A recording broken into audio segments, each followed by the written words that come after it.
श्लोक 21 पाठ 2 गीता का सार दूसरा पाठ। वेदा विनाशन नित्यम ये अन्मज्मव्ययम कत्स पुरुष पार्थ कम घातयति हंति कम। हे पृथापुत्र अर्जुन, जो पुरुष इस आत्मा को नाश रहित, नित्य, अजन्मा और अव्यय जानता है, वह पुरुष कैसे किसको मरवाता है और कैसे किसको मारता है। 21 व्याख्या।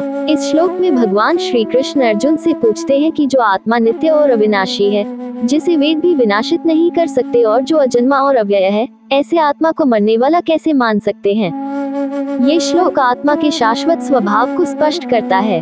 भगवान कृष्ण ने अर्जुन को समझाया कि आत्मा न तो जन्म लेती है और न ही मरती है, यह शाश्वत, अविनाशी और स्थायी है। वेद भी इस आत्मा की अनंतता और अविनाशिता की पुष्टि करते हैं।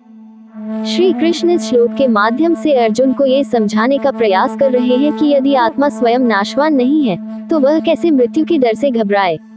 आत्मा का ये वास्तविक स्वरूप उसकी शाश्वतता को दर्शाता है और यह जीवन और मृत्यु के संदर्भ में झूठी धारणाओं से परे है। श्लोक 22 पाठ 2 गीता का सार दूसरा पाठ। वासांसी जीर्णानि यथा विहाय नवानि गृह्णाति नरो प्राणी तथा शरीरानि विहाय जीर्णा न्यन्यानि संयाति नवानि देहि। जैसे मनुष्य पुराने वस्त्रों को त्याग कर दूसरे नए वस्त्रों को ग्रहण करता है, वैसे ही जीवात्मा पुराने शरीरों को त्याग कर दूसरे नए शरीरों को प्राप्त होता है। 22 व्याख्या। जैसे मनुष्य पुराने वस्त्रों को छोड़कर नए वस्त्र पहनता है, वैसे ही आत्मा पुराने और जीर्ण शरीर को छोड़कर नया शरीर धारण करती है। इस रूपक के माध्यम से भगवान श्री कृष्ण ये स्पष्ट करना चाहते हैं कि शरीर की मृत्यु आत्मा के लिए कुछ भी नहीं है।